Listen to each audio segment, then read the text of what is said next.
All right. Well, before we get started, I was just talking a moment ago about now that things are opening up. I'm planning to be in the Philippines in June, and I want to get us started to again gathering face to face. So we talked about a possible date being June 20 to 25. You guys can look on your calendars and we can talk more details in coming weeks, but at least wanted to let you know. And my plan is to do something, we won't start module 4 yet, but I want to do something sort of in between that get us caught up. I've been thinking a lot about how to do that and get everybody caught up with module 3, and even there's some module 2 assignments I think some of you still need to do. So I'll put a plan together, and my goal would be really to help all of us get caught up for that module, so that then we could get back on track, Lord willing, in the fall, do module 4, and that would mean then we could finish next year, getting the other 2 modules done. So COVID has been done many things to delay and hinder us, but I really am very encouraged by your faithfulness and perseverance through these many challenges. And I know you've had other personal challenges and challenges in the church and with health and family members and all kinds of things. These have been 2 very difficult years.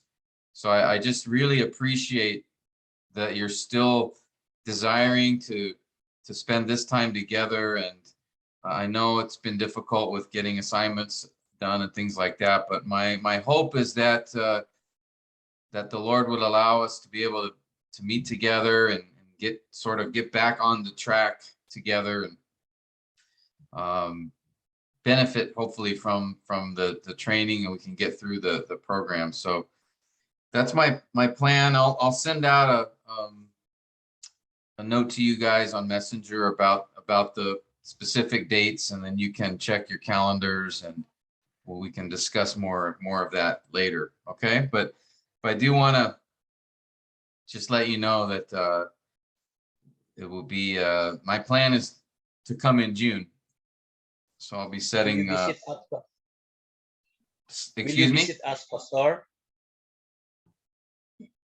Will you visit us? Oh yes, yeah. I come to CDO for definitely. My plan How is about to our local churches? Yeah, we can talk about that. I would like to, if possible, maybe visit at least maybe the next few times I come, maybe try to visit each one of your churches if I can. So that will be part of just discussing some of the details. So then I can know maybe I will stay extra Sunday to be able to do that. So yeah, thank you for asking that. That is my hope, to be able to do that. So if I can get enough time in my schedule, I would want to be able to do that. So okay, so we can talk more details in the coming weeks. I just wanted to introduce that now, so you'll be thinking about it and preparing, and even keep working on the assignments so we don't have as much to do when June comes. Okay. Okay, well, like I said, my desire and goal this morning is to continue our discussion looking at the wisdom literature and looking specifically at some of the unique features of wisdom literature. Obviously, wisdom literature shares much with the poetic genre because one, it uses poetic genre. So all of the wisdom books use the elements of Hebrew poetry that we talked about for the Psalms. So you'll see parallelism, figurative language, imagery, stanzas in some of the wisdom poems. You'll see all of those elements in wisdom literature, but there's a couple of other aspects that we need to be aware of with wisdom literature. And so some of that we'll talk about. We talked a little bit about last week when I introduced it, and we'll discuss some more of that today, or not last week. I guess it was 2 weeks ago, session 27. So again, I had this picture for wisdom literature in the Bible because the word wisdom, chokmah, has the idea of skill, a skill in something. Someone that has wisdom with carpentry, or like in the picture here, this person has wisdom or skill, chokmah, in as he's making this chair. Or there were examples we looked at in the Old Testament of Bezalel and what was the other one guy's name? I've forgotten. Oholiab, I think. Yeah, who had skill or wisdom in being able to construct the tabernacle and the elements, the furniture that went into the tabernacle, the Ark of the Covenant. So they are described as having wisdom or skill. Now, when we think about Proverbs or wisdom literature in the moral realm, wisdom carries the idea of a skill in living. That living in such a way to be able to apply principles from God's word to any situation, that takes skill, an ability to apply God's word to each situation. So that is a wisdom when we're talking about in a moral sense. And so wisdom literature then is instructional. In a lot of ways it's like epistles. In that it's presenting instruction, but it presents that instruction in a little bit different way than an epistle. Epistles present it directly. They would say, do this, don't do this, or this is why, or this is the theological principle, and this is how you apply it. That's more how epistles are written. Wisdom literature more has the idea of, if you do this, then that's likely going to happen. Or if you do that, then something else will likely happen. So it's really learning from the results of an action, or with wisdom being told of those results. And so you make a decision. A wise decision would be to follow God's path and not suffer the consequences of that. So again, wisdom is this idea of skill in living, being able to apply biblical truths and principles to each situation that we face in life. Again, that's just sort of a general idea. So wisdom literature will address those issues in life, trying to give us guidance and direction as to what is the wise decision and the wise path to take. Now, as we talked about last time as well, the wisdom genre we find concentrated in 4 books. Now, you will find wisdom proverbs, wisdom statements in many different places in the scriptures, but they are concentrated in these 4 books. Of course, Proverbs, that's the one everyone knows about. It's considered a wisdom book, but also Job. Job is wisdom literature. All right, it expresses the idea of that life does not always go the way you expected. Ecclesiastes has a similar idea that life does not go as we would want it to, but we should learn the principle to fear God and keep his commandments. Song of Songs is another form of wisdom literature, really wisdom applied in relationships and how one should conduct a relationship, intimate relationship with your spouse. Okay, so those are the 4 books classically categorized as wisdom literature. Now, there are also like wisdom psalms, right? We talked about that. Several psalms. Psalm 119, many consider a wisdom psalm. Psalm 1 is a wisdom psalm, talking about the path of the righteous versus the path of the wicked. Psalm 78 is a wisdom psalm that gives instruction to parents. Psalm 127 and even 128 would be considered wisdom psalms, giving instruction as to a particular path one should choose. So we see wisdom literature also in the Psalms, in particular Psalms, but it is focused primarily in these 4 books that we see here. And again, Proverbs being the most well-known and the classic form of, or classic book in regards to wisdom literature. And when we talk about wisdom passages, we have to understand they come in 2 forms or 2 types. Okay, one type is wisdom poems, and again, I could add to this, some of the Psalms I mentioned here as well that we would consider wisdom poems. There are others as well, but these would be some of them. So wisdom poems are essentially extended descriptions. They are, full poems with stanzas that all focus on a particular theme as it relates to wisdom and instruction. So again, Psalm 78 is a wisdom poem that directs attention to parents and what they are called to do in raising their children. Psalm 127 is a wisdom poem actually written by Solomon that directs us to what life is like. He talks there about, he who labors, how's it go? Early in the morning and sleep late.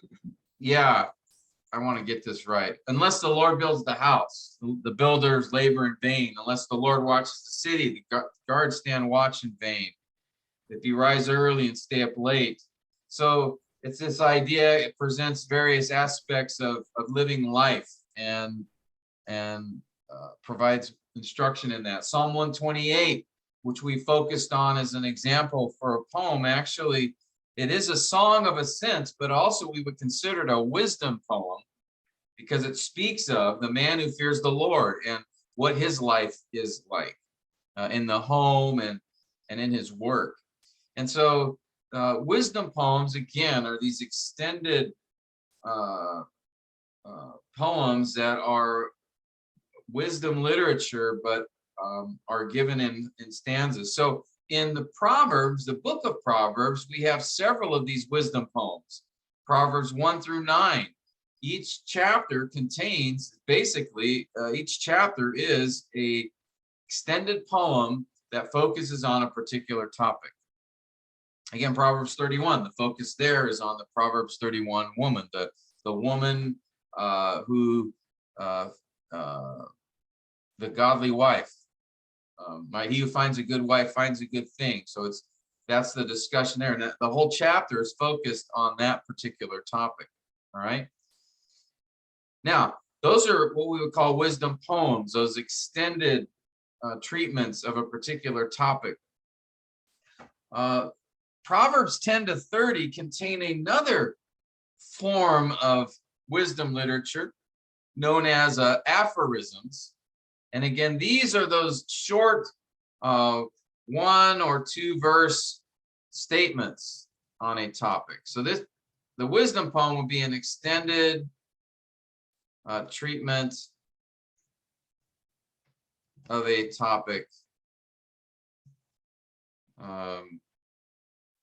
which contains, I would say, several verses. I'll just put it that way. Several verses and usually more than 1 stanza. Whereas an aphorism is just 1 or 2 verse statements on a particular topic. Okay, and this is what we commonly think of wisdom literature in the book of Proverbs. But I just wanted to point out that even though many of the Proverbs are these aphorisms, these very short 1 or 2 verse statements, that there are also extended statements on a topic that we would call a wisdom poem. All right. All of it's poetic. Aphorisms are poetic. They have parallelism, figurative language, imagery, and wisdom poems are also poetic. It's just the difference is the length, really. And a wisdom poem is a full poem dedicated to a topic, maybe I should say it that way. Full poem dedicated to giving instruction on a particular topic. Whereas an aphorism is a one or two verse statement to give instruction on a particular topic. So let me just show you example. All right. So if we go to Proverbs here, okay, and look at, let's say, Proverbs 10. Okay, this is where the aphorisms start. If we go up to chapter 9, notice chapter 9 is a full wisdom poem that really is describing wisdom, and almost as a using personification, describing wisdom as a woman who is calling out tonight to the naive to come to her and learn. And then there's a contrast. This poem also describes the Lady Folly. So there's Lady Wisdom in the first part of the poem, and then there's Lady Folly in the second part of the poem. She too calls out to the naive. But this chapter 9 is one full poem with 3 stanzas that focus on a particular topic. But then when we get to chapter 10, notice all of a sudden now we have these short aphorisms. A wise son makes a father glad, but a foolish son is grief to his mother. And then verse 2, ill-gotten gains do not profit, but righteousness delivers from death. Now notice verse 1 and 2 don't go together. They're 2 separate topics. They're 2 separate statements. All right, they're aphorisms. They're just a short, in this case, just one verse. Verse 1 deals with being a wise son versus a foolish son. Verse 2 is talking about how one earns money or earns their income. And then the third verse is really a statement about the righteous versus the wicked and God's care for them. Verse 4 turns attention to the person who is diligent versus the one who is lazy. Okay, so these are 4 different topics in those 4 verses. And so there's not a flow of thought here. There's not a contextual flow. These verses are not connected to each other. They're independent statements. All right, they're aphorisms. Again, the short statements on a particular topic. And they just got collected together, much like the Psalms did, where there doesn't seem to be necessarily a particular ordering to them. They're just sort of collected together randomly, almost, it seems. Okay, so that's what makes interpreting Proverbs very difficult, because there's not a context there. You don't have other verses around it to help you understand that verse. But like in a wisdom poem, you do. Okay, because this entire poem, all 18 verses, are on the particular topic. So there is a flow of thought. There is a context to follow that gives you instruction. But when you get to these aphorisms, we don't have that anymore. So that's what makes them sometimes very difficult to interpret, and why you will sometimes see very different interpretations by scholars, because they don't really have a full context to guide and direct them as to the meaning all of the time. All right. Any questions on this so far? Just talking about these different types. This is very important to understand the difference, because it will affect how you interpret. I've seen guys try to interpret the aphorisms by looking at the verses around them, and you can't do that, because they haven't been collected together to have a flow of thought. They're really independent. Sometimes it'll be 1 verse, sometimes 2 verses, sometimes 3 verses, but they all are short, self-contained, focusing on a topic. Now, you may have several aphorisms scattered throughout Proverbs on a particular topic, like anger or being diligent, or your speech, or sexual purity, so there'll be topics, and you might see one verse here in chapter 10, another one in chapter 15, another one in chapter 18, that all refer to the same topic, but they're scattered about. Okay, so this is just a type of literature, right? We have aphorisms in our culture, just those short statements, right? That communicate a principle in a very poetic way. A common English one would be an apple a day keeps the doctor away. All right. Haste makes waste would be another one. Will be some others. He let the cat out of the bag. Right? That's not really so much an aphorism as a figure of speech. That's not a good one. An ounce of prevention worth Good. a pound of cure. Excellent. Yeah, that's another example. There's lots of them. I can't remember too many right now. But so these are just short statements that, you can have somebody. In fact, I think online there's like a collection of English proverbs in English that are just a bunch of short statements that aren't related to each other. That's really what Proverbs 10 to 30 is. So it's just it's a very common way to communicate a principle in a way that you can remember, right? An ounce of prevention is worth a pound of cure.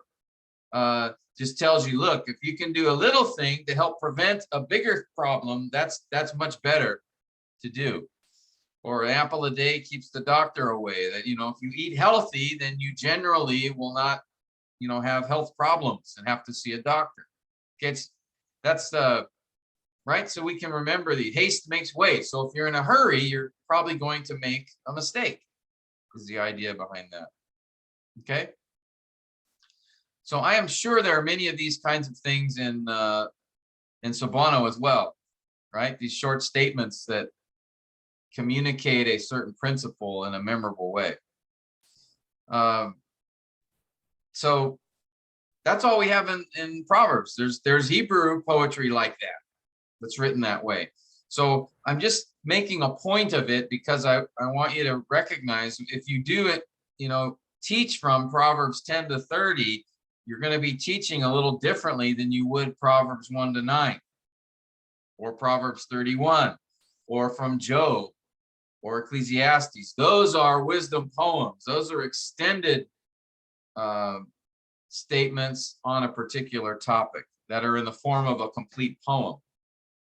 Okay. Any comments or questions? Pastor Tim, Yes. there is a book of wisdom in the apocryphal books. Oh, yes. Sirach, is it? Is It's that the like name? another one. There is a book named Wisdom.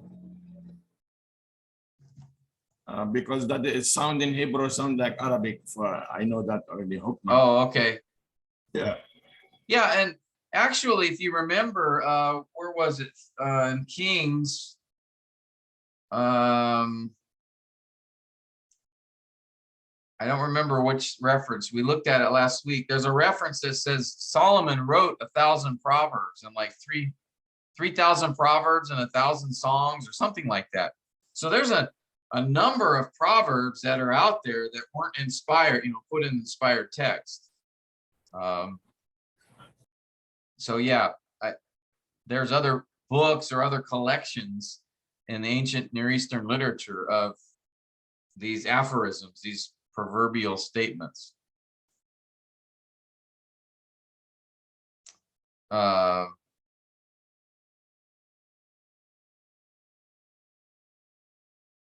lost my train of thought. Any other questions or comments? So the wisdom poems you will approach in the same way as you interpret a psalm. Okay, you do the same exact thing as far as how you approach interpreting a psalm. There's a setting to the poem, a background context to the poem. There's structure to the poem. It'll have stanzas. Each of those stanzas will be connected. There's one overall theme to the poem, and in each stanza is a particular point, like an outline point that speaks to that theme. So you'll interpret the wisdom poems like you do the or like you do the Psalms. But the aphorisms, you would not interpret in the same way. All right, those are going to have to be, you have to study them really on just looking at those verses on an individual basis. And really, you really need to have an understanding of the cultural background of ancient Israel.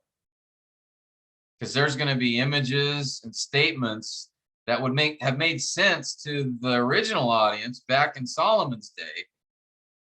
All right, they would understand these pictures, but maybe not for us today.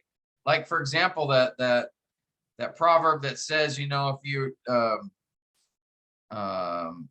you show kindness to an enemy, it's like heaping burning coals on his head, right? Now we might have a picture of, you know, that's like putting hot bricks on his head, you know, it's going to burn his skull.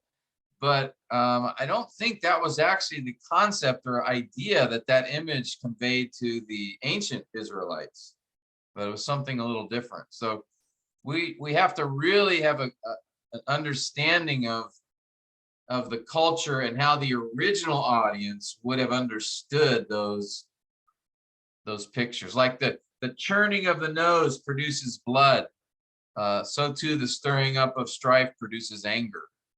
So there's a lot of these images that are portrayed as well. So we need to understand their culture before we assume what it means. And I think that's where a lot of guys get in trouble when they interpret the aphorisms. They assume modern day understanding of that image rather than maybe what did it mean to the original audience. Okay, and that's similar to when we talked about just regular poetry and we were discussing the imagery. And a key to understand the images is you need to know what would the original audience, how would they have understood that image? What was the significance of that image to them? Okay, like in Psalm 128, right? Your children will be like olive plants around your table. Well, what would that mean to them? What was the significance of an olive plant in that culture? Okay, that's what's that? Good assets. You know, they Yeah. are really, yeah. Exactly. To them, olive plants were like a major source of income, a major source of for lighting. You know, oil to light lamps. They was used for health purposes. Oil was used for ceremonial purposes. So oil was a very important commodity in that culture, olive oil. So the idea of olive plants, that would give immediately a picture of success, of a future, of blessing. All of that would be understood by the original audience. Now, in some cultures, they don't even have olive oil. So they wouldn't even understand that at all. Like what's the importance of that?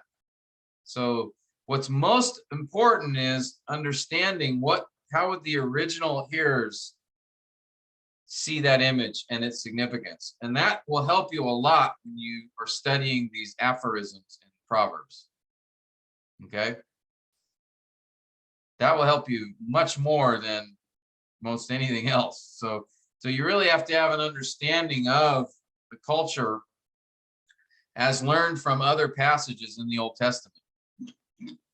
Okay? Pastor Tim, Yeah. Proverbs 13:22. The last part. I heard many pastors they use that in of course for me it is very wrong way. Oh, Proverbs 13, 22. The last part, yes. The wealth of the sinner is stored up for the righteous. Yeah. And use the other translation, the wealth of the wicked. The sinner's wealth is laid up for the righteous. Let me see if I can find it. The wealth of the sinner is stored up. What's the NIV say? Sinner's wealth is stored up for the righteous. Yeah, so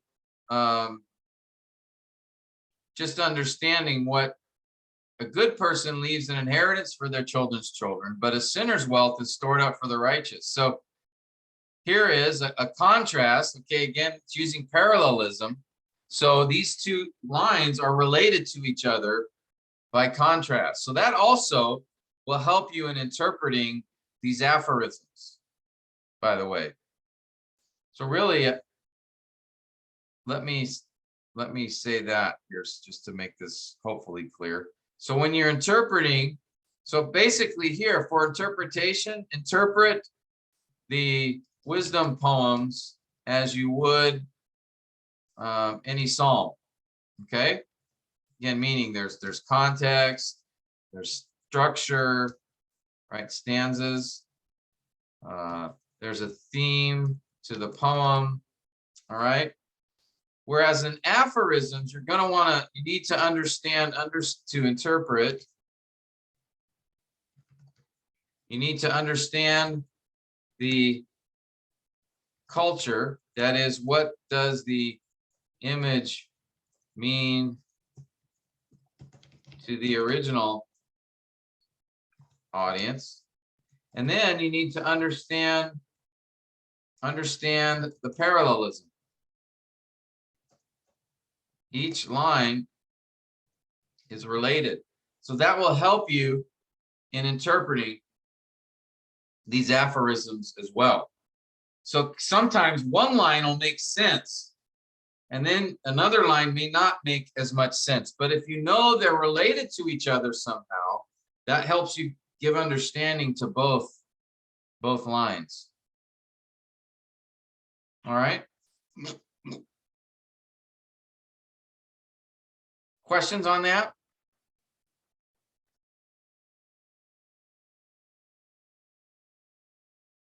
We'll talk a little later about how do we preach these then. I think preaching a wisdom poem would be like preaching a psalm, that we have structure, we'd have an outline from stanzas, there'd be an overall theme, flow of thought. But an aphorism, if you're going to teach from the section with aphorisms, you're going to take a little bit different approach. It'll be more topical in nature. Okay, you will apply some of the principles we've discussed, like parallelism, figurative language, the imagery.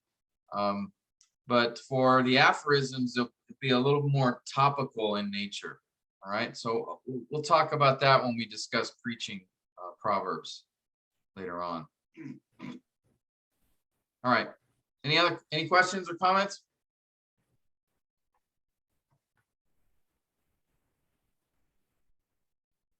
Okay. Let's go back, take a look at Proverbs, just sort of as an overview. Now, again, I mentioned this last time we met. We're talking about the first assignment for your Proverbs passage is the background context of Proverbs. So what we've discussed last week and what we're going to discuss today, all of this will be very helpful for you for that first assignment, because we're going to discuss really the background context of the book. So I'm giving you a lot of information here you can use for that assignment. Okay. Proverb comes from the Hebrew word mashal, which again has the idea of a comparison. And when you think of wisdom literature, that's often what we see is something is being compared to something else. And so this idea of comparison and using comparison to communicate a particular truth. But a proverb is a saying that gives instruction or warning through the use of a comparison or an analogy or something like that. All right. That's typical, or a picture. That's conveyed to communicate that particular lesson. Now, the first 7 verses of the book of Proverbs really serve as an introduction to the book. So let's read this. I'm going to ask if Brother Alex, if you could read these 7 verses for us, and then we'll be using it to identify some important background context. Thank you, Pastor Tim. Thank you. Proverbs chapter 1, verse 1 to 7. The Proverbs of Solomon, the son of David, king of Israel, to know wisdom and instruction, to discern the sayings of understanding, to receive instruction in wise behavior, righteousness, justice, and equity, to give prudence to the naive, to the youth, knowledge and discretion. A wise man will hear and increase in learning, and a man of understanding will acquire wise counsel. To understand a proverb and a figure, the words of the wise and their riddles. The fear of the Lord is the beginning of knowledge. Fools despise wisdom and instruction. You're muted, All right. Pastor. Thank you. Yeah. maybe you would learn more if I kept my mute button on. I don't know. Okay. So last time we talked a little bit about the author from this. And so what do we see here? Who is the author, primary author of the book of Proverbs? Alex, since you read it, why don't you go ahead and answer? Yes, Solomon. Solomon, right? And we know which Solomon. Solomon, the son of David, king of Israel. So there's no doubt this is Solomon in Scripture, David's son. All right. He is the primary author.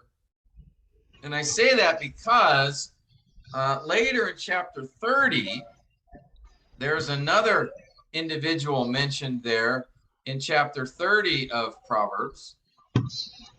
And his name is Agur, son of Jakeh. The sayings of Agur, son of Jakeh,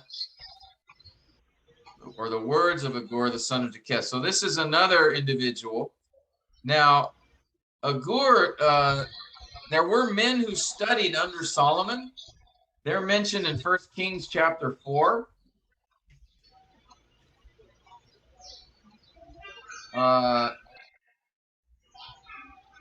These guys, Ethan the Ezrahite, Heman, they are actually in the Psalms. They wrote some wisdom psalms there, if I remember correctly. And it is thought perhaps that Solomon may have given instruction to some people. And so Agur is one individual that people have theorized that perhaps he was somebody Solomon tutored or mentored. We don't know for sure, but it's a possibility. By the way, here's the passage, verse 32 of 1 Kings. It says Solomon wrote 3,000 proverbs, or spoke 3,000 proverbs, and had over 1,000 songs. So that mentions how prolific it was. But in any case, in Proverbs chapter 30, this is written by a man named Agur, and these are primarily sort of like aphorisms. Some of them are a little longer, 2 or 3 verses, 4 verses, so they're a little easier to interpret. But that's what the author of Proverbs 30 is Agur. Proverbs 31 mentions a man named King Lemuel. Really, it's his mother who is the teacher here, but King Lemuel wrote down the words that he was taught by his mother. So this is one example, by the way, of inspired text that actually originated from a woman. Mary's Magnificat would be another example, or the prayer of Elizabeth when Mary met her will be another example, or the Song of Miriam will be another example. So there are several places in the Bible which the text is actually was written or spoken by a woman and found its way into the inspired word. Now here, King Lemuel is the author, but his mother is the one that taught him these words. Now, there's ancient Jewish literature which claims that King Lemuel is another name for Solomon. Notice, it's a king, all right? And so some ancient Jewish scholars have claimed that this is Samuel as well. We don't know for sure. It's certainly a possibility. But in any case, at least Proverbs 1 to 29, we know are written by Solomon, and potentially Proverbs 31. And he could have had an influence on the author of Proverbs 30 as well. But these last two chapters, Proverbs 30 and 31, do fall under the purpose for the book of Proverbs as a whole, and so they were included. But primarily, Solomon is the author, as indicated in the first verse of the book. Okay? Now, who are the recipients of this book? Who was it written to or for? Anybody? To the youth. To the youth. Okay, to the youth. All right, where do we see that here? Oh, to the youth. Well, this is the Verse to the 4. Youth. There you go. Okay. To the naive. To the naive. All right. Let's see. This is verse 4. To the naive. That's verse 4 as well.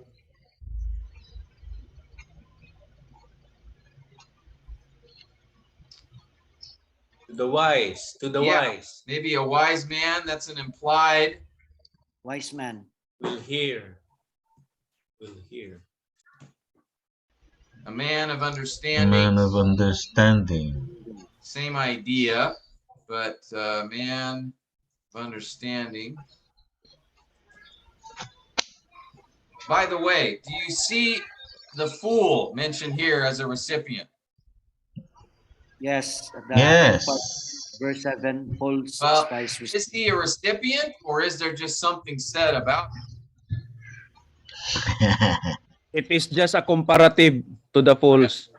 Yeah, It's not for a fool, because fools despise wisdom. exactly. Fools are not part of the intended audience of this book. They are mentioned throughout the book, that as Sid just said, they are often given as a comparison, but this book wasn't intended for fools. Now, why is that? You would think they would be a primary audience. Well, what does Solomon say here about fools?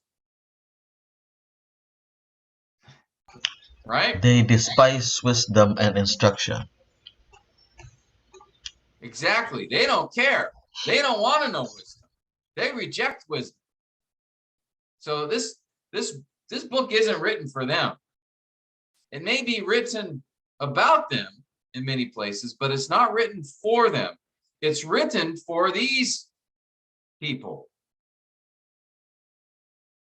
And as well, he says to the youth, and there's actually a specific category of youth. Solomon mentions his sons throughout the book as a primary audience. In fact, if we go to the very next verse, verse 8 of Proverbs chapter 1, notice he says, "Hear, my son, your father's instruction." And then we see 28 times, I think, in the book of Proverbs, especially in the first 9 chapters, he continually is addressing his son or his sons. All right. So they would be under that category of the youth, but there was a particular group of youth, his own sons, that he was first concerned about and really wrote these Proverbs for, to give instruction to his own children. All right. So keep that in mind. And again, keep in mind as well that the fools were not part of the original audience because they don't care. It's like Jesus would often say, right? For him who has ears to hear, let him hear. He said, I'm not talking to you people who don't want to listen. I'm talking to the people that do. For those who didn't want to listen, he rebuked them. But his focus was on those people who were seeking, who wanted to hear, right? Well, it's the same for the book of Proverbs. They are the primary audience, the youth, the naive, wise man, man of understanding. We'll talk about the naive in a minute. All right. Any other comments or questions? Anyone else here that we missed as far as part of that audience?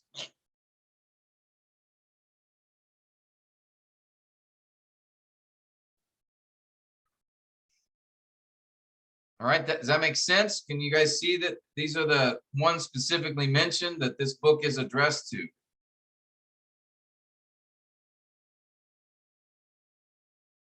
All right. Okay, good. Now, Proverbs, because it is a book, has structure. All right. Proverbs is not like the Psalms in that the Psalms don't have an intended structure as one book. They are a collection of independent poems. Now, whoever, the ones that collected those Psalms together did put them in a particular order. Some of them, like the Songs of Ascents, are all collected together. Most of David's Psalms are in the first half of the book, though there are many in the second. The Psalms of Asaph are collected together. I think that's, what is that, Psalm 73 and following. Most of those are so there was some structure in the collection, but that was by the compiler, and that structure was not intended. It just really collecting them and maybe common author or common themes together. But Proverbs actually is a book, and it is a book that has an author, an intended audience, and a purpose. Now, Proverbs 10 through 30 are a collection of those aphorisms, but even those aphorisms are all intended in giving instruction to the youth and the wise. And you see that all through those aphorisms. My son is mentioned many times there as well. All right. So even though Proverbs 10 to 30 is a collection, Hezekiah, by the way, collected many of those later on. Still, they are part of the umbrella of the book of Proverbs as a whole, and are given to still with intention to fulfill the purpose for which the book of Proverbs was written. Okay. Now, saying that, here is this is where we ended our time last time in looking at the structure of Proverbs and recognizing that Proverbs is really there are 7 collections, so to speak, of Proverbs.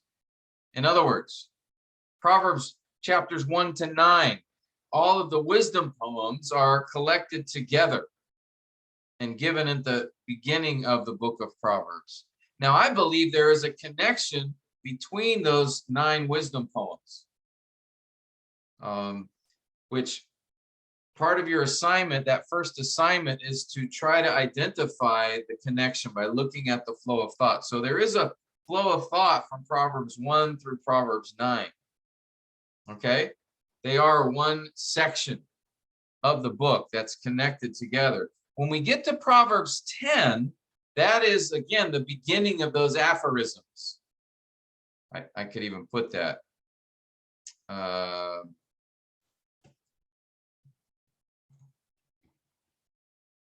then here, we'll just say aphorisms.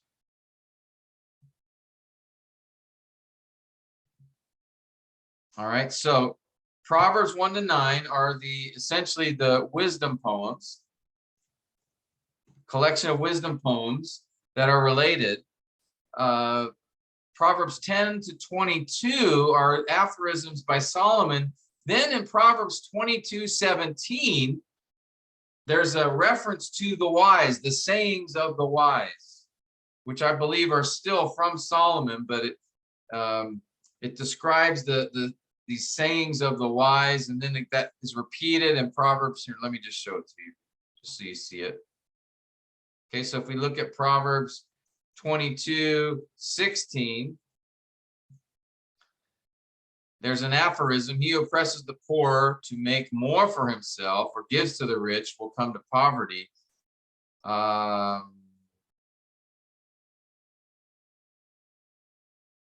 Oops, did I get the wrong reference here?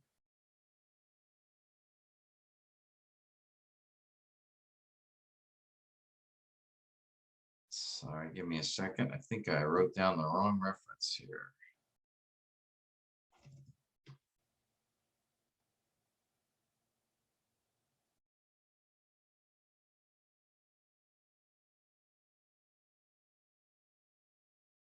Sayings of the wise, yeah, Proverbs.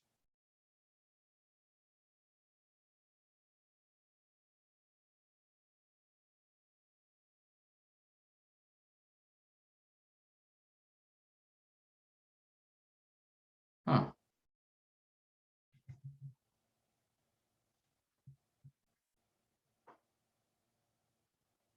Sorry, guys. I think I missed. Where is that? I thought it was in chapter 22. Yeah. 22:17. I guess I incline your ear and hear the words of the wise. 22:17. Which may just be, some believe this is another section, but it's still a part of the aphorisms section in 10 through 20. And then when you get to 24, 23, these are the sayings of the wise. So again, there seems to be potentially this being marked off as another section. All right. Not a big deal. I'm just pointing it out to you just so you can see there's some would categorize Proverbs in these 7 sections, and they see these author statements as a marker of each section. All right, because again, notice that's what happens in Proverbs chapter 10 when Solomon moves from the wisdom poems to the aphorisms. Notice he includes a statement, the Proverbs of Solomon. All right, so that seems to be marking a new section. And then when we get to Proverbs 22:17, we have the words of the wise, which could be another marker, a section marker. And then again in Proverbs 24, verse 23, the sayings of the wise as another marker. And then when we get to Proverbs 25, notice another structure marker. These are the Proverbs of Solomon, which the men of Hezekiah transcribed. So apparently, similar to the Psalms, additional Proverbs of Solomon were identified, recognized as inspired text, and during Hezekiah's day were included and included in the book of Proverbs. So these are still Solomon's Proverbs that he wrote, that were just put together, compiled by men in Hezekiah's day. And by the way, too, because of this, some believe that the 4th and 5th book of the Psalms were compiled by these same men in Hezekiah's day. We don't know for sure, but because of this verse, many believe that they were also compilers of the book of Psalms. Because there were Psalms written by David, by Solomon, by those following Solomon after David, that we believe these same men in Hezekiah's day compiled and put those together. It's book 3, I believe, because book 5 was probably compiled after the exile. Okay, a lot of information. not that important, but some people are interested in that. All right, so this is another section that we see, and then of course we saw the last sections, Proverbs 30, now moves from the words of Solomon to the words of Agur, and then of course Proverbs 31 includes the words of King Lemuel. Okay,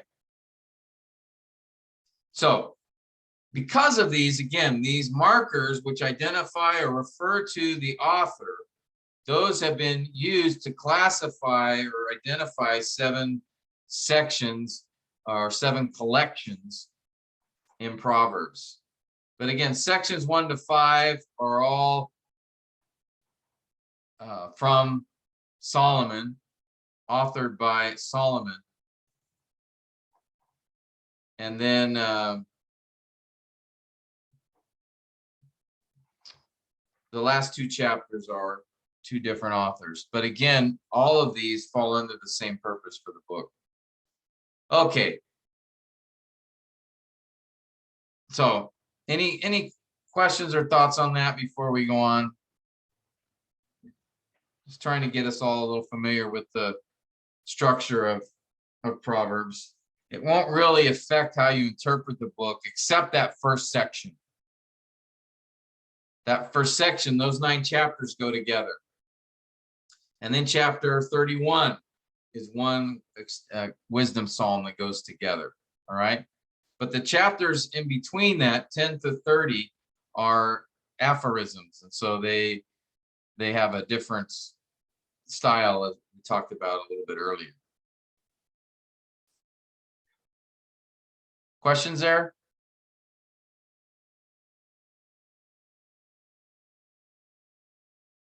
Cries of agony, despair, yawns. Oh, they're killing me. This is killing me. Let's move on. Okay. All right. Let's do that then. The purpose of Proverbs, again, as I mentioned, the book of Proverbs we would consider as, it is a book, and by definition, a book is written by a particular author to a particular audience with a purpose and a background to it. All right. And that the book of Proverbs does indeed meet those requirements. We talked about the author, Solomon. He's the primary author. Again, there are 2 other minor authors, part of the book, but Solomon's the primary author. And as he indicated in the very beginning of the book, there is an audience. There are specific people that he's targeting this book towards, and there's a specific purpose of this book. All right, so let's read this passage again. This time I'm going to ask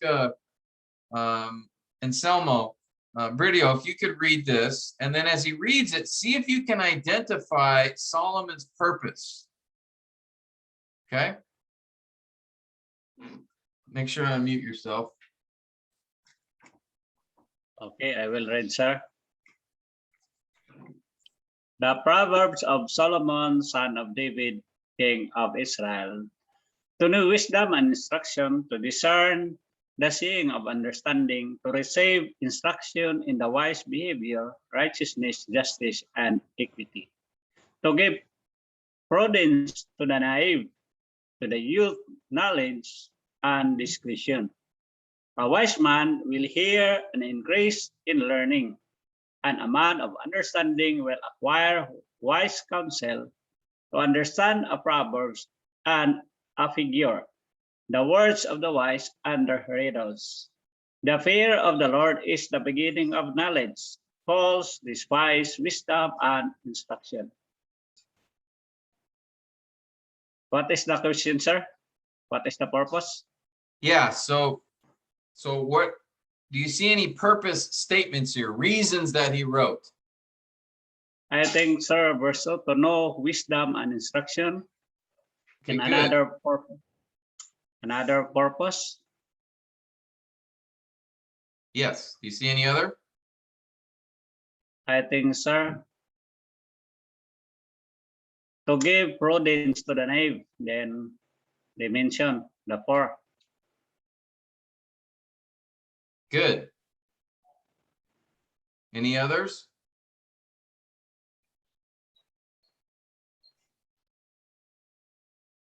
I think, sir, verse 6, it seems purpose to understand a Proverbs, I, and a figure. Yes. Good. And then to add, And any to others? discern the thing Yes. of understanding. To receive instruction. Yeah. Yes.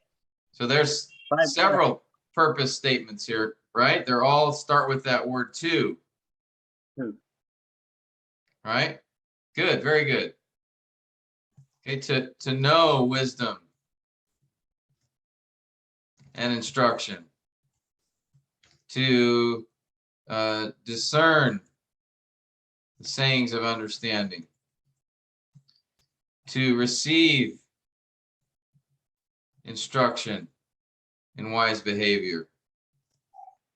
Okay, now these are all related. The idea is similar, what he's communicating here, but these are all purpose statements to give prudence to the naive, to understand a proverb and a figure or riddle.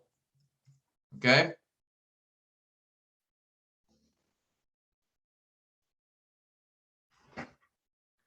All right, so we could categorize these, I think, maybe in three ways. One is this idea of to know wisdom. Okay, again, remember, what is wisdom? A skill in living, or a moral skill, an ability to apply a principle to a situation and know what to do. And so the Proverbs were given to provide that information to the original audience. All right, so they would know wise behavior. So they would give prudence, or the idea is cleverness, to the naive, to help so that they would know what to do. To give the youth knowledge. Again, the idea is understanding. So all of these are the intent of the author, is to provide the path of wisdom so that the naive would know what to do, so that the youth would understand what the right thing to do is, to know that path. Okay? Again, we've already talked about what wisdom is. And I think it's important. This is really important, guys, to understand this, because we see these words: understanding, instruction, knowledge, discernment. We have to remember that wisdom here is not talking about academic instruction, like just to learn facts. The idea is moral instruction, to know what to do in a particular situation, to know what is right, to know what is just. Okay? So this is important. It's knowledge applied. Sometimes today we might use the term wisdom or knowledge or instruction just to mean I learned something, I learned a fact, or I learned some information. But Proverbs is knowledge with the intent to apply it. Moral instruction, if you will. Okay? This is important. It really connects to James when he says, right, prove to be doers of the word. And what's the rest of it? Not merely what? Hearers only. Not merely hearers only, but doers. So it's the same idea. Wisdom is given with the intention of doing something with it, not just knowing something. So we need to, again, this idea of it is knowledge applied. It is to live wisely for the glory of God. This is important that we recognize this, because a lot of people will use, I've noticed a lot of people use the Proverbs as kind of this, okay, do you want to be wealthy? Well, Proverbs has all these principles for money. Or, hey, do you want to have a nice relationship with somebody? Well, Proverbs gives you the tools to know how to communicate with somebody, how to avoid conflict. And so they make They make Proverbs kind of this help manual that just gives you information. But actually, the idea behind Proverbs, the intent is to give you instruction and knowledge so that you would apply it, so that you would honor God in your life through it. Okay?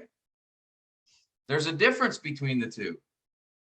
God isn't just saying, I want everybody to be rich and happy and have good relationships. That's not what Proverbs is about. That's a misuse of the book. Okay? I'll bring this up in a little bit. I think this is important. Proverbs is often misused as just sort of a helps book, you know, that Christian or non-Christian, everybody can benefit from it. All right. And I think that's missing what Solomon intended to do and why he wrote the book. Okay. I'll come back to this. And then if you have any questions about that, I'll talk, we can address it.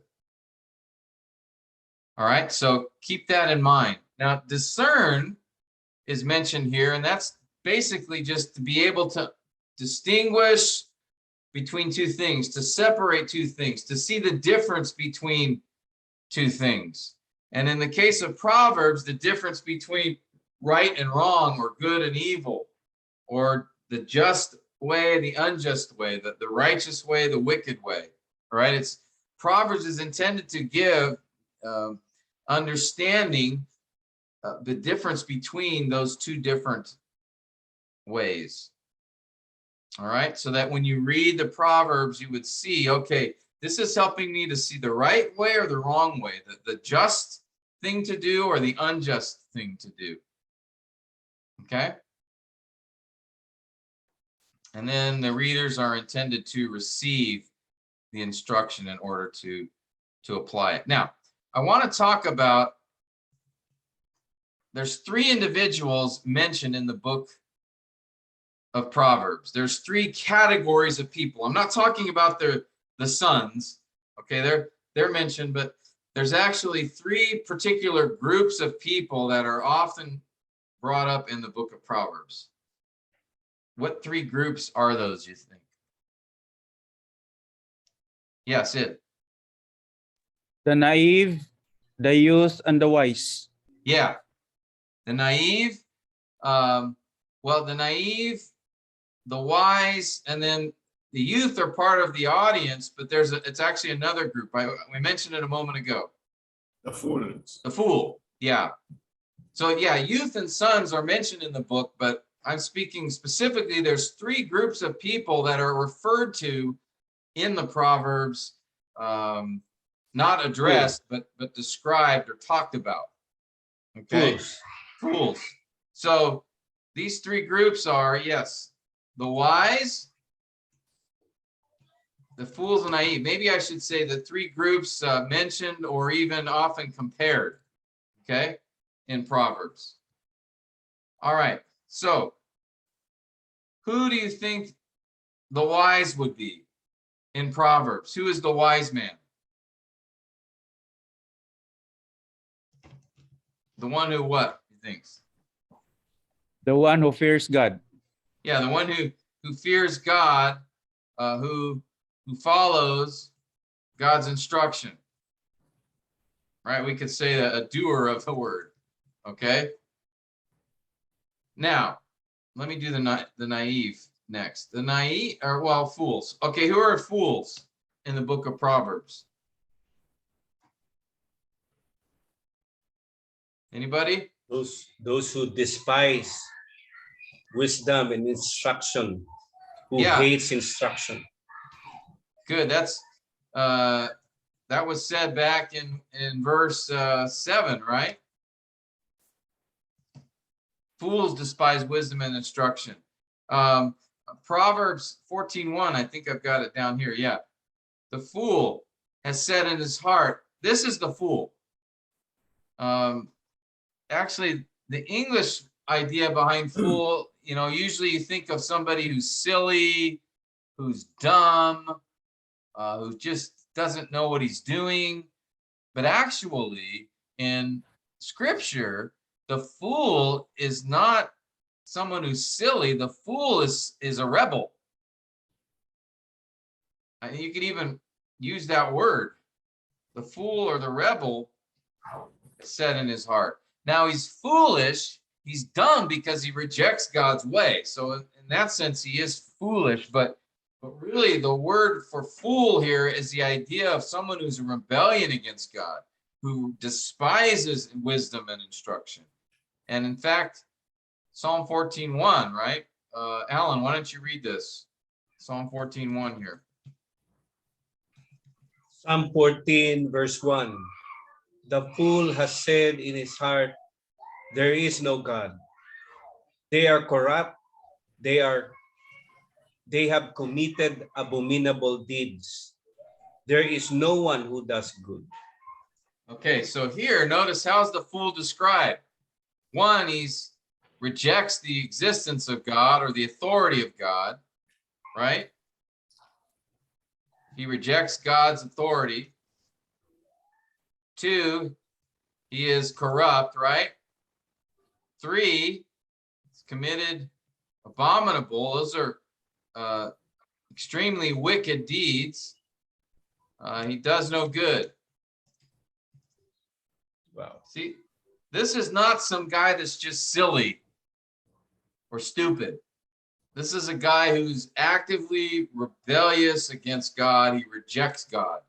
So the fool in Proverbs is this guy.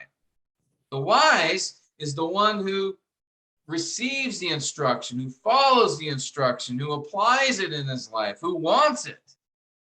The fool, right? He wants, he follows, he receives instruction.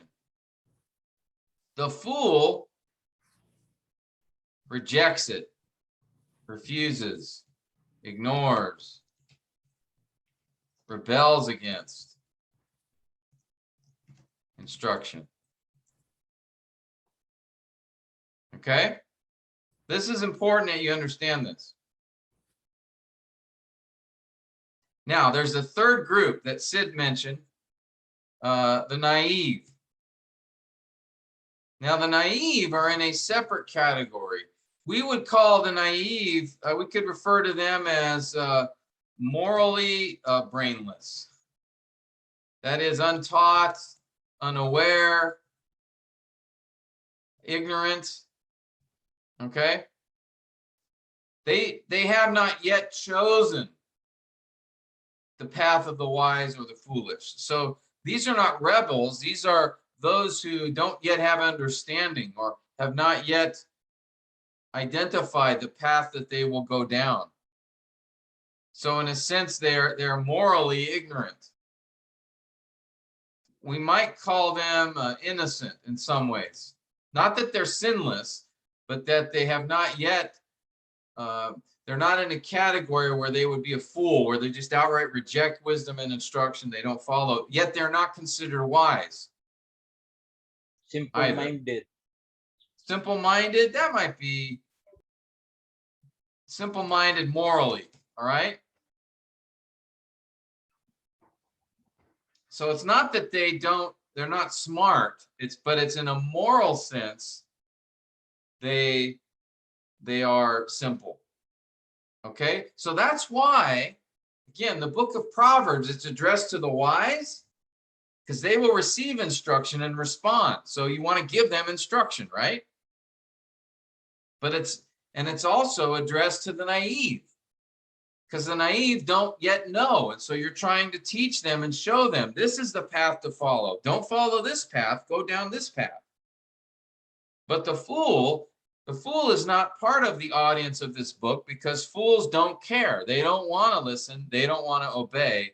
They are rebels. All right? So that's why you see in the introduction, the audience includes the naive or the youth and the wise, but not the fool. All right? The fool just rejects. So here's a verse here. Maybe we can have Michael. Why don't you read this one? Proverbs 1:22. How long, O naive ones, will you love being simple-minded? and scoffers delight themselves in scoffing, and fools hate knowledge. All right, so notice naive ones, and here simple-minded is a translation used to describe them. All right, so they're saying the naive ones, how long will you love being simple-minded? That is, how long will you waver and not commit to the path of the wise? And notice, by the way, fools here are described as those who hate knowledge. Again. Okay. So those are the three groups of people that are described or referred to, mentioned, compared in the book of Proverbs. All right. Any questions on that before we move forward? Anybody?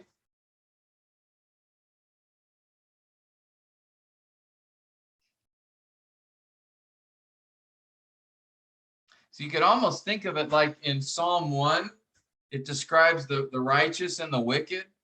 Really, you could say in many ways the wise versus the fool. They'd be the same idea there. That's why Psalm 1 is considered really a wisdom psalm, because it's really describing the path of the wise or the righteous versus the path of the wicked or the fool. Okay? Pastor Tim, Yeah. why Paul said to the Galatians, you are a fool? Yeah, there is an idea of the word fool, like you're doing something that is stupid. So that is one of the meanings, especially when you get into the New Testament. There's the idea behind the Greek word used for fool, which has the idea of somebody who just is doing something that's very dumb or unwise. So he's not calling them rebellious sinners in the same sense, but there is that idea, though. They are rejecting the wise path in a faith. So yeah, it's a strong word, though. I mean, he was very upset. Pastor Tim, there's a Yeah. continuation for that. Who bewitched you? Who bewitched you? Yeah. Yeah, they're following the path. That's the cause. That's the cause of their foolishness. Who bewitched you? Yeah, the Judaizers were convincing them that they needed the works of the law in order to be right with God, right? To be sanctified. So that if they continued down that path, they were acting like fools, and that they were rejecting the right way. So that's a very strong statement Paul uses there. They'd be very offended by it. And they should, that was his intent, that they be offended because they were on a dangerous path. Pastor Tim, the other one in Ephesians, do not be fool, but do not be unwise. I didn't catch the reference. Where? Ephesians 5. Oh, 15. yeah. Don't be foolish, but understand what the word of the Lord is. Yeah. Let me look that word up there that's used.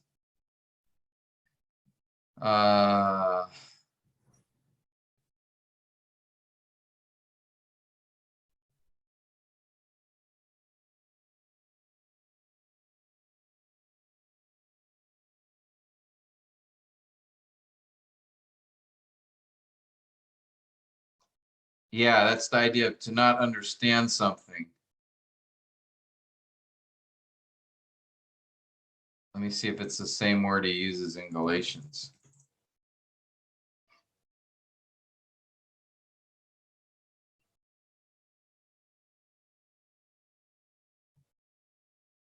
It's a different word he uses in Galatians.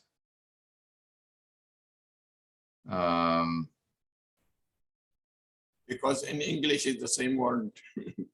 Yeah.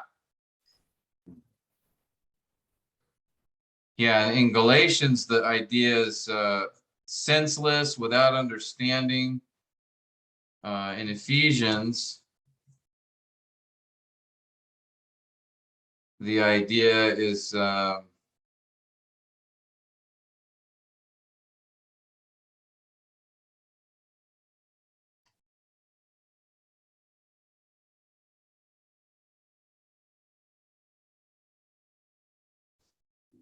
lack of understanding or insight. So they're synonyms, it looks like, but they are different words. I wonder what, let me look up what the word used for, let's see, Psalm 14.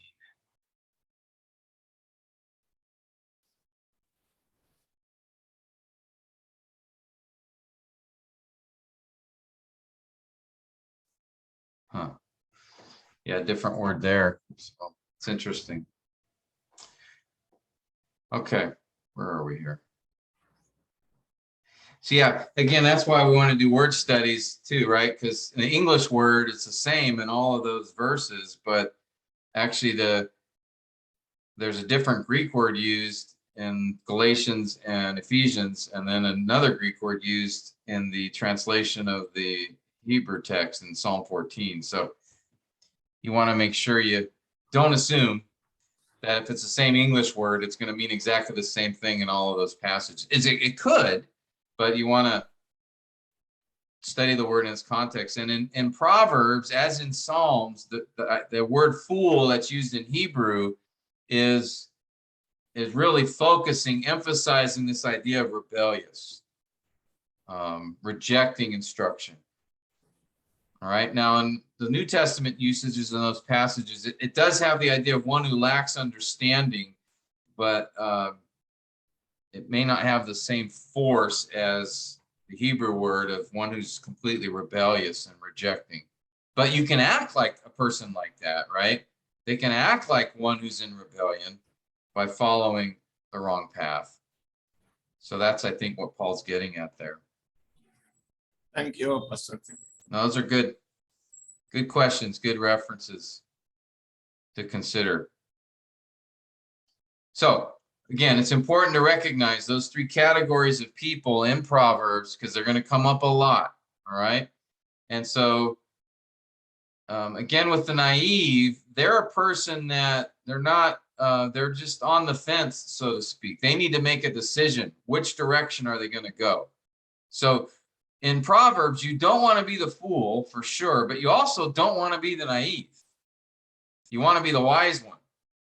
Because the naive guy is the one who has not made a decision, the one who needs to decide and follow the path of the wise. So we can see that here, right? In Proverbs 122, how long, O naive ones, will you love being simple-minded? This is not a compliment, right? Because notice the parallel statement, and scoffers delight themselves in scoffing, and fools hate knowledge. So the implication is, if you don't make a decision and follow the path of the wise, you're going to follow the path of fools and scoffers. So being naive is not a good thing either. And as we look at from the book of Proverbs. Okay. Well, let's talk a little bit about interpretive principles in Proverbs. We've already talked some when I discussed aphorisms, but there's a couple of key hermeneutic principles that we need to make sure we understand. I think Noor brought one of these up already before, so part of this we have already discussed. But it's important to remember really what wisdom literature is and what it is not. Okay? Wisdom literature is not promises. When you see for Proverbs statements, these aren't guarantees that something will happen. All right? So for example, poor is he who works with a negligent hand, but the hand of the diligent makes rich. Well, is that true all the time? So every poor person you've ever known, it's always because they're lazy. Is that what this proverb is saying? And that any rich person in the world for all time is rich because they're diligent? Well, no. I know a lot of very, very hardworking people that are poor. And I know a lot of lazy guys that are rich. Right? Especially when they inherit that wealth. But the point here, this is a general principle. Generally speaking, one who is lazy will be poor. Generally speaking, one who is hardworking will have blessings, will be rich. Okay? But this is not a promise. This is not a guarantee. And prosperity gospel preachers love these kinds of verses because they make them promises and guarantees, right?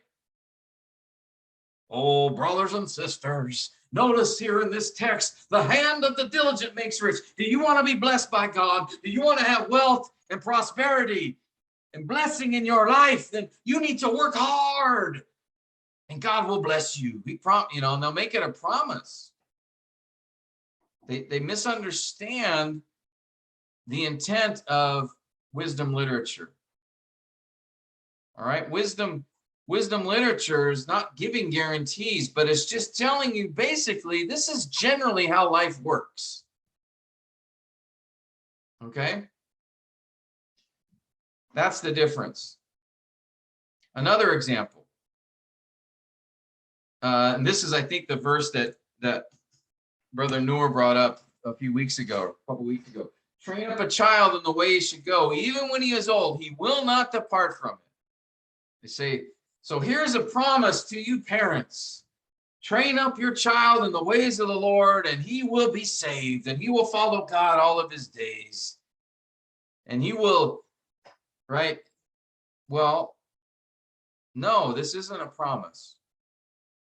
It's a general truth, though. Usually, the way you train a child is the path he will take in life. Either good or bad, by the way. This verse isn't talking just about training up a child in a good way. It's also speaking of if you train him up in a bad way.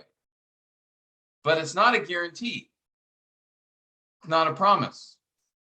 Again, I know many faithful parents whose children are wayward, but they were very diligent in how they raised them and focusing them on Christ and trying to live and be examples before them. And yet the child has walked away from the Lord. And then I know many parents who did not do a very good job of raising their children in the Lord, and yet their children are believers. Okay? And I'm sure you know people as well. Maybe you've experienced this in your own family. But I was just staying with a brother. He's a pastor. He's the wonderful family. And his two daughters know the Lord, but his son is not. And he raised them all. They raised them all the same, focused them on the Lord, spent time in the Word with them, brought the gospel to them, brought them to church. They were consistent. But one of their three children has not yet followed Christ. So we have to remember that. Again, Proverbs is not telling us guarantees. It's just telling us what is generally true. All right. So what wisdom literature is not is promises. Yeah, Alan. Here in the Philippines, Pastor Tim, at best, the so-called Christian parents here could only achieve a level of goodness, quote unquote, with regards to their children, in terms of their children not going to the Catholic Church, their children not doing sign of the cross, but praying in Jesus' name.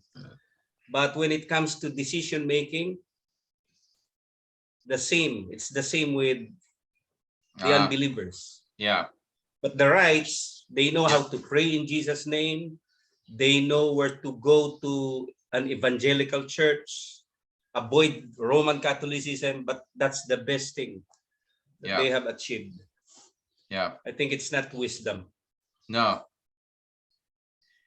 and I think you know, when I teach parenting, talk about parenting, counsel parents, I always focus on, you know, our responsibility as parents is to be faithful. The success is up to God. You know, whether my child follows the Lord or not, of course, we all want that, right? As Christian parents, that's all we want. I don't care what my child does as far as a job, you know, or where they live, or but what matters to me is do they want to follow Christ? But I can't, that's not up to me.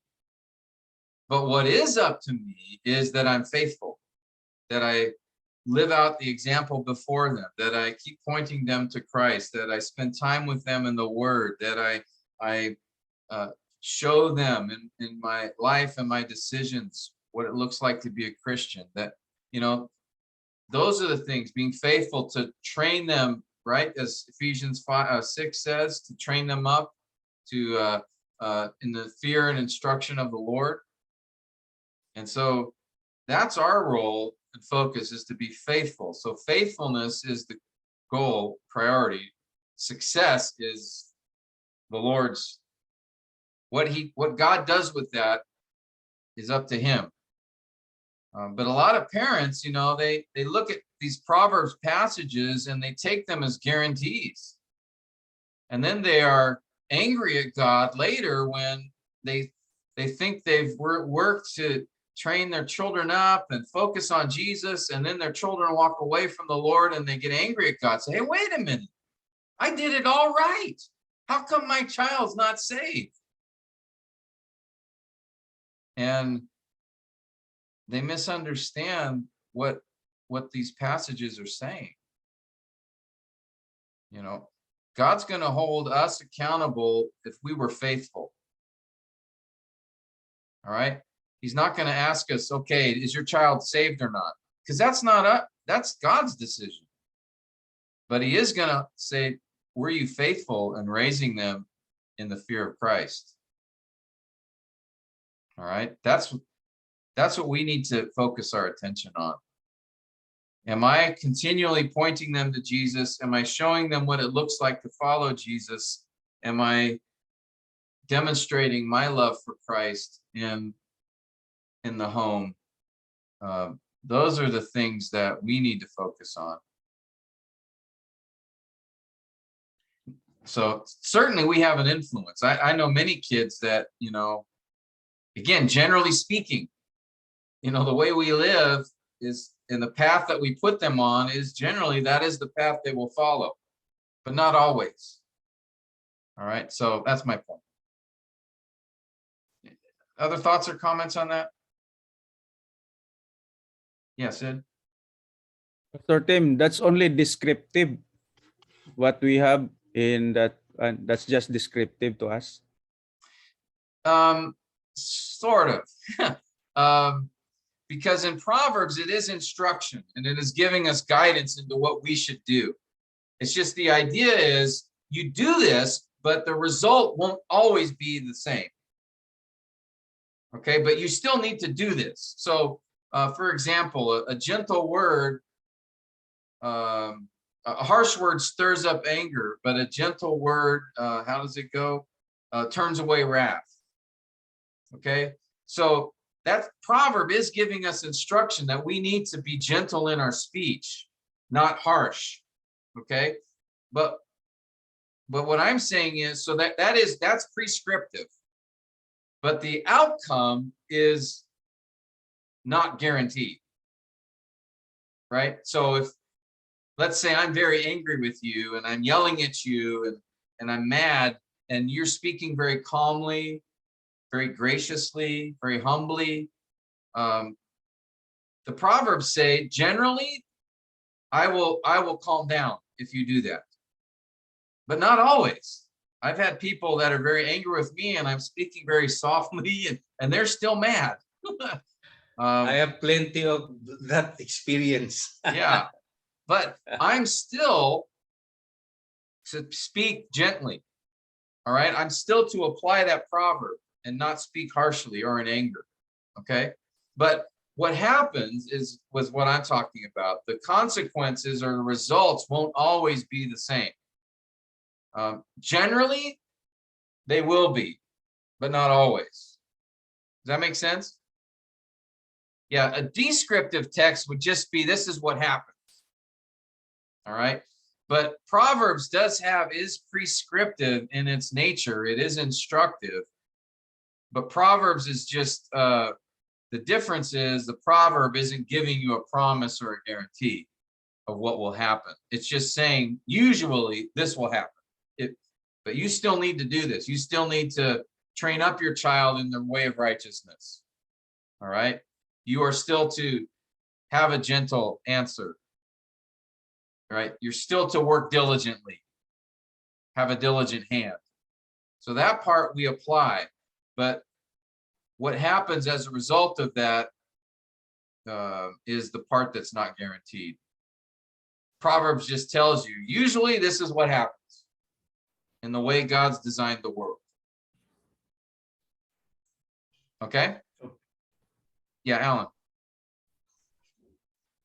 Maybe Pastor Tim, since the Old Testament scripture has these books, which they call wisdom books, we have to consider also Ecclesiastes and Job. Because in Ecclesiastes, it's like no matter what happens, you should fear the Lord. No matter what the result is, you should fear the Lord. That's what Ecclesiastes 12 says. And even if it leads to like what happened to Job, what is right, and you should continue doing what is right. Yeah, exactly. Maybe that's the wisdom. Yeah. And I think that's why, Job and Ecclesiastes are books that are offered that we need to take them all together and not just focus on Proverbs. Okay, Proverbs gives us the general idea. This is usually what happens when you go down the path of the wise. And this is usually what happens when you go down the path of fools. But not always. And that's why you have Job, right? Job was righteous. He was the most righteous man on the earth. Remember, God said, have you noticed Job? There's no one like him. He was the most godly man on the planet, and yet look what happened to him. Okay, now if you're looking at the Proverbs, it talks about, those who are diligent, those who are kind, those who care for others, then the Proverbs would say this guy's going to always be blessed and happy and wealthy. And Job was those things, but there was a time in his life where he lost everything. And that tells you that the Proverbs are not guarantees, that sometimes life doesn't go the way that you would expect it. But so Proverbs is the idea of this is usually how life works. Job gives the idea of, but not always. Okay. And then, Ecclesiastes sort of kind of fills the rest of it out by saying, life doesn't always happen that way, but no matter what happens, fear God and keep his commandments. That's sort of how they're all connected. Okay.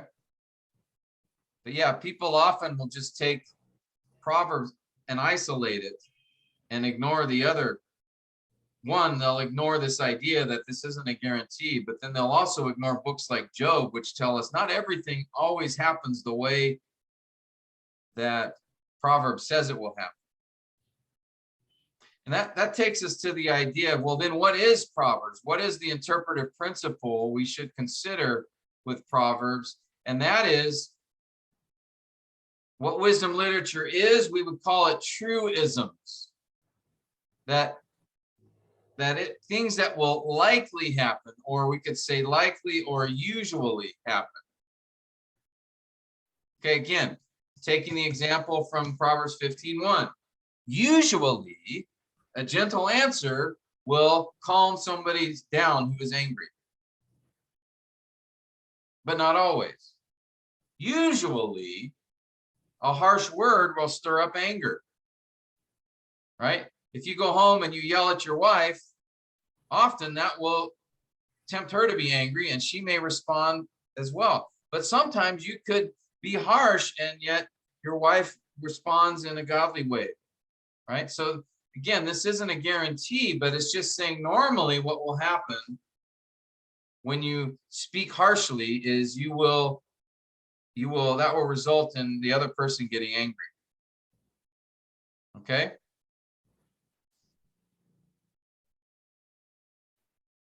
So again, think of Proverbs describes how life generally or usually works.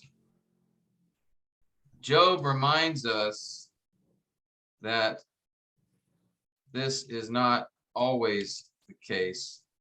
Ecclesiastes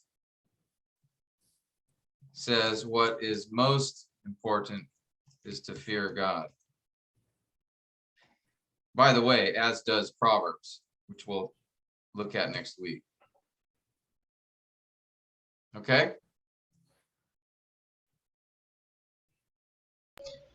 Pastor Questions? Tim, Comments? Yeah.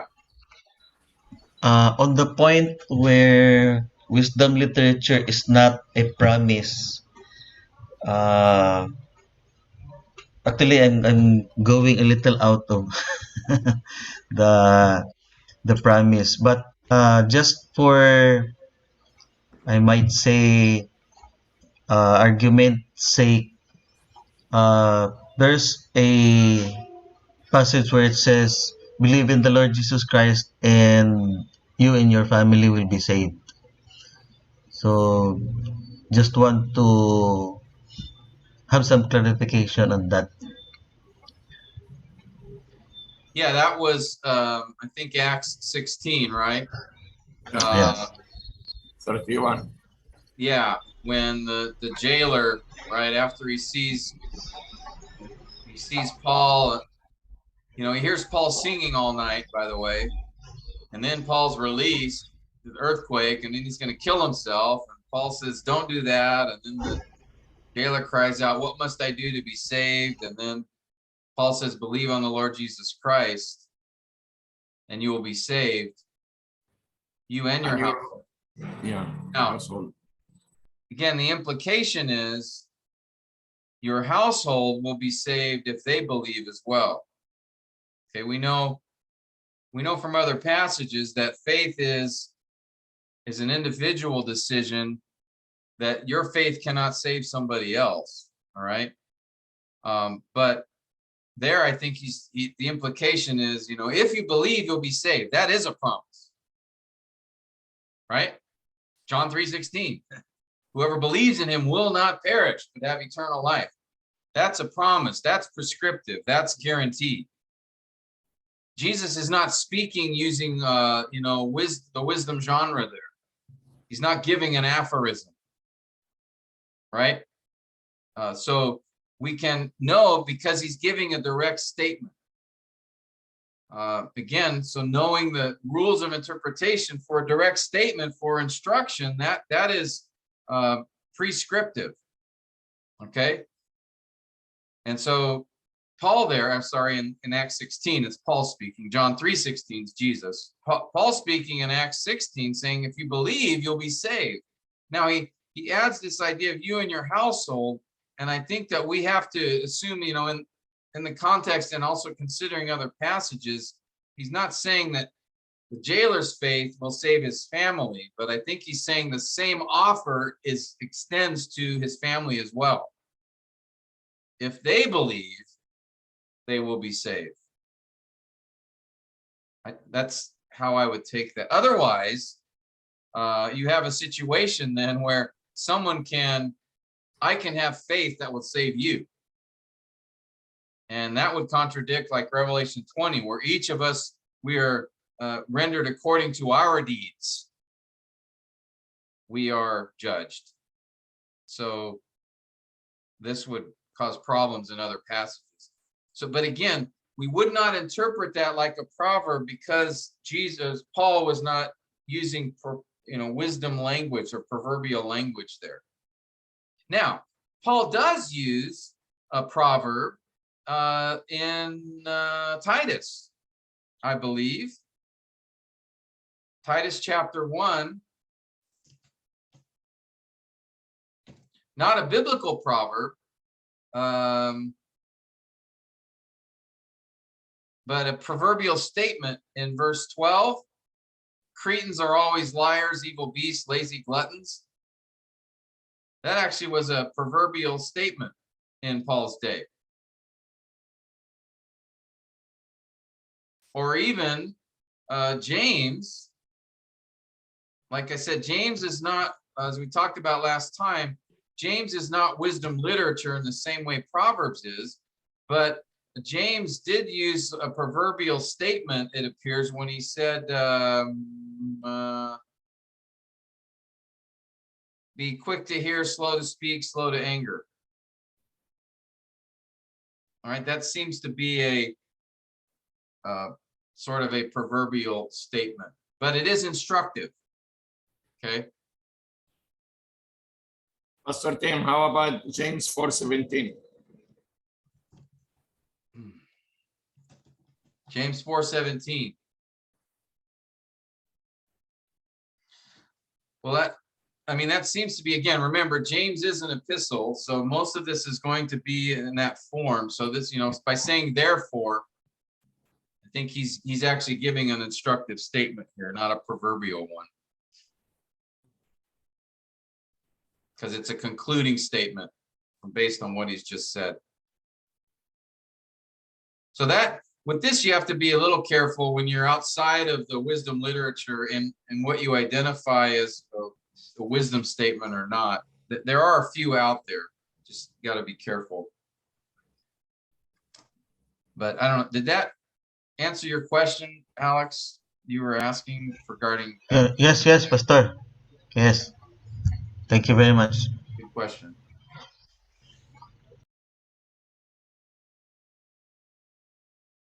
Okay, well, I think if anything, hopefully this just reminds us that this is why we're studying the different genres, the different types of biblical literature, because there are interpretive principles we need to be aware of. If we're studying an epistle versus a narrative versus a poem versus even wisdom literature within poetry. Okay, you have to recognize, okay, what kind of writing is this? Because that will then affect how you interpret it. So if it's in the wisdom genre, you've got to be careful that by not making it a guarantee. So like Psalm 128, right? It talks about blessed is everyone who fears the Lord, who walks in his ways, right? And it says, right, his wife will be an olive or like a fruitful vine, his children like olive plants. That's a wisdom poem. So we have to remember that's not a guarantee that he's making there, right? That generally speaking, the man who fears the Lord, his home will look like this. But knowing that this is a wisdom poem reminds us that, okay, he's not making, it's not a guarantee though. Okay? Yes, Sid. How about Pastor Tim, Psalm 23? The Lord is my shepherd, I shall not want. Is it a guarantee? Yes, because that's not, we would not consider that a wisdom poem because he's not describing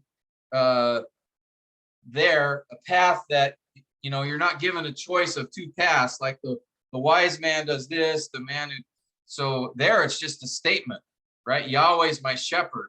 And because of that, I shall have no lack. And the idea there is no lack in terms of the sense of having peace and contentment and joy. Because later, right, he says, even though I walk through the valley of the shadow of death, right? So he acknowledges that life's not always going to go well. But if the Lord is my shepherd, he won't abandon me in those hard times. Okay, so Psalm 23 is didactic, it's instructive. We wouldn't classify that as a wisdom psalm At least I would not, because I think it's just making a declaration about who God is and who he is to us, and what that means. But Thank you, good, Pastor Tim. good question. There are other clues in the passage that'll help guide you as to, if you're not sure. But again, all wisdom literature is instructive. Okay, so like Psalm 128, we need to be men who fear the Lord. Okay, that's the call of that psalm. What I'm saying is just, it's not a guarantee. For example, Psalm 127 talks about the man who fears the Lord, his quiver is full. So what do you say to the couple who can't have children? The Psalm 127, is it teaching that, well, they're not fearing the Lord, that's why they don't have kids? Really? Would we say Hannah was an ungodly woman and that's why she didn't have children? Or Sarah? Or Elizabeth? So we have to be careful that we don't make Psalm 127 a guarantee. If if you're godly, you will have many children. That's not the idea there. It's a wisdom psalm. So we have to be careful. All right. Okay, I can tell you guys are ready for lunch. Hopefully, if you have any other questions, we'll pick it up next week, and we'll there's a few more thoughts I want to give you about interpreting the Proverbs. But yeah, if you have any questions in the meantime, we can discuss those next time we gather. Okay. Excuse me, sir. Can I insert a simple question, sir? Yeah, sure. Not Last in one. our class, in our module 2. Yeah. Did you receive my preaching in your personal account? Because I never knew how to paste and canvas. I sent already in your personal account. Oh, your narrative sermon? Yep. Oh, did you send it by Messenger, Facebook? In your personal account, I think Messenger, sir. Okay. I'll need to look. Yeah, that's what I need to do, is identify, I need to identify what assignments I have or I don't have. During module 2, sir. Not Okay. in module 2. Module 2. I'll look. I'm sorry. I'll see if I have it, but you may need to resend it if you have it. I'm sorry. I'll check. Yes. I'll check. I know some of you gave me some your narrative messages a while ago, so I need to go through all the assignments and see what I have.